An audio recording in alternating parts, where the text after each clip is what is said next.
ಅದೊಂದು ವಿಶಿಷ್ಟವಾದ ಸಮಾರಂಭ. ಬಾಲಕಿಯರು ತಮ್ಮ ಹೆತ್ತ ತಾಯಂದಿರ ಪಾದ ತೊಳೆದು ಪೂಜೆ ಮಾಡುವ ವಿಭಿನ್ನ ಕಾರ್ಯಕ್ರಮ.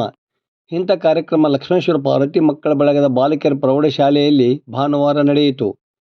ಶಾಲೆಯ ಶಿಕ್ಷಕ ಸಿಬ್ಬಂದಿ ಈ ಕಾರ್ಯಕ್ರಮ ಹಮ್ಮಿಕೊಳ್ಳುವುದರ ಮೂಲಕ ಎಲ್ಲರ ಮೆಚ್ಚುಗೆಗೆ ಪಾತ್ರರಾದರು.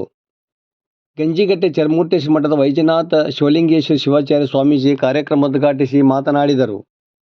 ಬಳಗದ ಸದಸ್ಯೆ ಶಾರದಕ್ಕ ಮಹಾಂತ ಶೆಟ್ಟರ, ಮುಖ್ಯ ಶಿಕ್ಷಕ ಜೆ.ಡಿ. ಲಮಾಣಿ ಸಮಾರಂಭದ ಕುರಿತು ಮಾತನಾಡಿದರು. ಈ ಸಂದರ್ಭದಲ್ಲಿ ಸ್ವರ್ಣಬಾಯಿ ಬಹಾದ್ದೂರ್ ದೇಸಾಯಿ, ಈರಯ್ಯ ಹಿರೇಮಠ, ಶಕುಂತಲಾ ಹೊರಟ್ಟಿ, ಎಂ.ಸಿ. ಹಿರೇಮಠ, ಎಸ್.ಎಸ್. ಮಠದ ಶೀಲಾ ತಳವಾರ, ಆರ್.ಸಿ. ಉಮ್ಮಚ್ಗಿ, ಪಿ.ಎಲ್. ಪಾಟೀಲ, ಎಸ್.ಎಂ. ಹಾದಿಮನಿ, ಶ್ವೇತಾ ಅಂಬಲಿ, ಕವಿತಾ ಗಂಟಿ, ಸುಜಾತ ದೊಡ್ಮನಿ ಸೇರಿದಂತೆ ಮತ್ತಿತರರು ಇದ್ದರು. ವರದಿ ನಾಗರಾಜ್ ಹಣಗಿ, ಪ್ರಜಾಧ್ವನಿ, ಲಕ್ಷ್ಮೇಶ್ವರ.